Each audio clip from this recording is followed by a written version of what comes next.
Croeso chi gyd, croeso Parc y Scarlets. Welcome to Parc y Scarlets. It is an honour and a privilege to have you here, to welcome you here, and to play a small part. Now, they did say that I could speak for an hour, then you carried on talking, and everything was going well, and then now they've given me 6 minutes? Ish.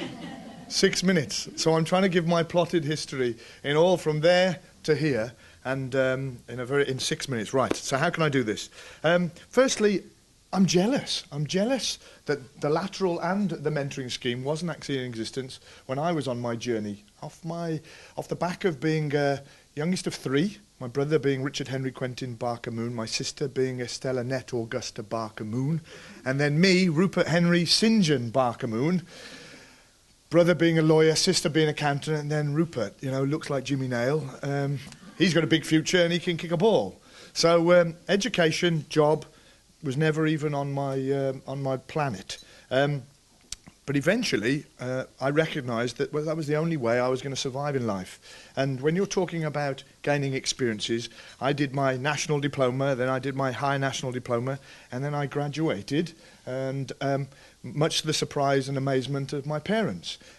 After that, I became self-employed, gaining experience because I had no idea what I wanted to do. I'm jealous of a lot of people in this room because you are successful in your own right. You have your own businesses. You've been determined and you've driven yourselves to start something and to drive yourself forward. I had no idea.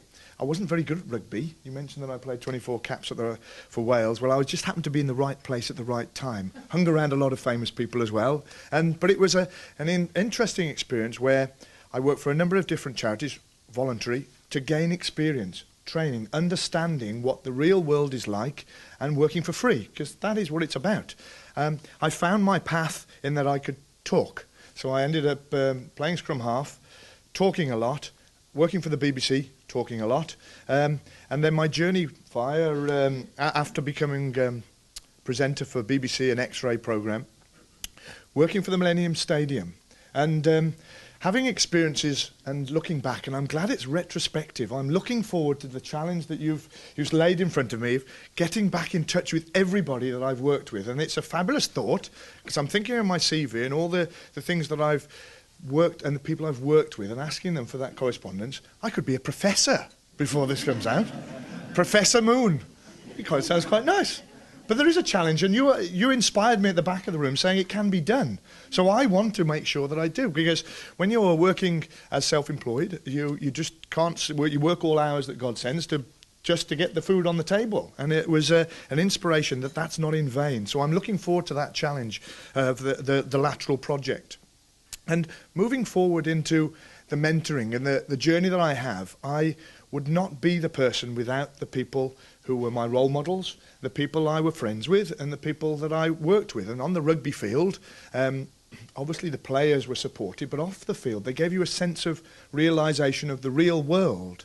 And players here in the modern game, in other places, live in a bit of a bubble, live in a cocoon. And John Daniels, our operations director, has been instrumental in setting up our academy system and working on the HR processes with us as an organisation to develop the people. Because yes, it's important they practice kicking a ball and passing a ball, but it's more about getting the person. If you find the person, then you mould them and get the best out of them. And John's challenge with the players is trying to manage their minds and make sure we challenge them.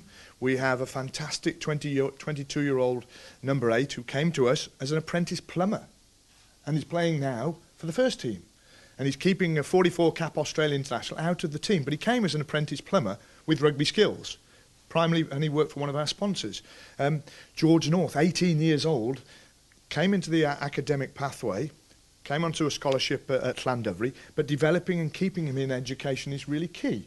Not everybody is good at school, not everybody is good at college, but there is something there for you. And this is a fantastic project. This is exciting because I remember I was a mentor once, and it was for a young man by the name of Dwayne Peel. And Gareth Jenkins, and what happens here, and we're very proud. We're very proud to be slightly different because we have a pathway. Young people at 13, 14, and younger than that, in the biggest clubhouse in the world that we have just behind there, look up to the people they aspire to be. Now, that's either the people that work here, either the people that are on the field, but they know how they can get there. There is a stepping stone. Well, there's a ladder. I call it a staircase. As long as you take the first step on the staircase, doesn't matter where you go, but it's taking that first step. And we're encouraging people to put something back. And we've got two young men, Josh Turnbull and Rob McCusker, who are both in the Wales squad, who are not only came to us as young men, developing their skills, but also they're honing their skills and working with young people, the 16 and the 18-year-old players that are in our academy system, out of hours, not for extra money, but developing people skills, coaching skills, developing working relationships with their parents. So it's trying to look at that whole holistic approach, which is really important. And as I said, I'm very jealous because you've done it slightly differently. I happen to be in the right place at the right time. You mentioned about the tsunami concert. And sometimes you've got to have a bloody nose you've got to make a mistake sometimes to know you're getting experience and you won't make that mistake again.